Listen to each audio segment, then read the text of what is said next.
तो नमस्कार दोस्तों, मैं हूं अमन और स्वागत है आप सभी का हमारे YouTube चैनल में। आज के इस वीडियो में हम लोग एक कहानी के द्वारा जानेंगे कि हमें दूसरों से किस तरह व्यवहार करना चाहिए। तो चलिए शुरू करते हैं।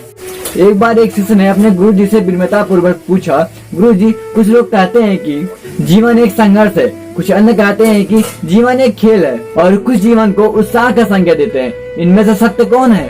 गुरु जी ने तत्काल ही धैर्य पूर्वक उत्तर दिया, पुत्र, जिन्हें गुरु नहीं मिला है उनके लिए जीवन एक संघर्ष है और जिन्हें गुरु मिल गया है उनके लिए जीवन एक खेल है। और जो गुरु के द्वारा बताए गए मार्ग पर चलने लगे हैं, मात्र वे ही जीवन को एक उत्साह का नाम देने का साहस जुटा पाए हैं। यह सुनने के बाद भी शिष्य पूरी तरह से संतुष्ट न था।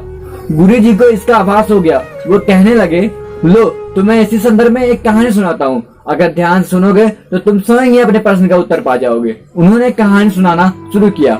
एक बार की बात है, किसी गुरुकुल में 3 शिष्य ने अपना अध्ययन पूर्ण करने पर अपने गुरु जी से यह विनती करने लगे कि आप बताइए, आपको गुरु दक्षिणा में क्या चाहिए। गुरु जी पहले तो मंद मंद मुस्काए और फिर कहने लगे, तुम मुझे एक थैला भर के सूखी पत्तियां दे दो, क्या तुम ला सकोगे?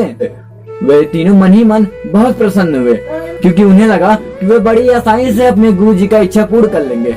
सूखी पत्तियां तो जंगल में सर्वत्र बिखरी जाती हैं। वे उत्साह पूर्वक एक ही स्वर में बोले, जी गुरु जी, जैसी आपकी इच्छा। अब वे तीनों शिष्य चलते चलते एक समीपस्थ जंगल में पहुंच गए, लेकिन यहाँ देखकर कि वहाँ पे तो सूखी पत्तियां केवल एक मुट्ठी भर ही थी, उनके आश्चर्य का ठिकाना न रहा। वे सोच में पड़ गए कि आखिर जंगल से कौन सूखी पत्तियां उठा ले गया होगा। इतने में ही उन्हें दूर से आता हुआ एक किसान दिखाई दिया। वे उनके पास पहुंचकर उनसे विनम्रता पूर्वक याचना करने लगे कि वह उन्हें केवल एक थैला भर के सूखी पत्तियां दे दे। अब उस किसान ने उनसे क्षमा याचना करते हुए उन्हें यह बताया कि वह उनकी मदद नहीं कर सकता, क्योंकि उसने सूखी पत्तियों को ईंधन के रूप में पहले ही उपयोग कर चुका है। अब वे तीनों पास में ही बसे एक गांव की ओर इस आशा में बढ़ने लगे कि हो सकता है कि वहां उस गांव में उनकी कोई सहायता कर सके। पहुंचकर जब उन्होंने एक व्यापारी को देखा, उन्होंने बड़ी ही आशा के साथ उस व्यापारी से प्रार्थना करते हुए कहा, आप हमें एक थैला भर सूखी पत्तियां दे दें। लेकिन उन्हें एक बार फिर निराशा ही हाथ में आई कि उस व्यापारी ने पैसे कमाने के लिए थोड़े ही देर पहले उन पत्तियों का दोना बना के बेच दिया। लेकिन उस व्यापारी ने उदारता दिखाते हुए उन्हें एक बूढ़ी माँ का पता बताया जो सूखी पत्तियां एकत्रित किया करती थी। उन्हें यहाँ भी उनका साथ नहीं दिया, क्योंकि वो बूढ़ी माँ उन पत्तियों को अलग अलग करके उनके कई प्रकार की औषधियां बनाया करती थी। निराश होकर वे तीनों खाली हाथी गुरुकुल लौट गए और गुरुजी ने उन्हें देखते ही स्नेह पूर्वक पूछा, पुत्र, ले आए गुरु दक्षिणा? तीनों ने सर झुका लिया। गुरुजी द्वारा दोबारा पूछे जाने पर से एक शिष्य कहने लगा, गुरुदेव, हम आपकी इच्छा पूरी नहीं कर पाए। हमने सोचा था कि सूखी पत्तियां तो जंगल में सर्वत्र बिखरी ही रहती हैं। बड़े ही आश्चर्य की बात है कि लोग उसका भी कितनी तरीके से उपयोग करते हैं। गुरुजी फिर पहले की तरह मुस्कुराते हुए प्रेम पूर्वक बोले, निराश क्यों होते हो? प्रसन्न हो जाओ। और यही ज्ञान की सूखी पत्ती अभी व्यर्थ नहीं हुआ करती, कि उनके भी अनेक उपयोग हुआ करते हैं। मुझे गुरु दक्षिणा के रूप में दे दो। तीनों शिष्य गुरु जी को प्रणाम करके खुशी खुशी अपने घर की ओर चले गए।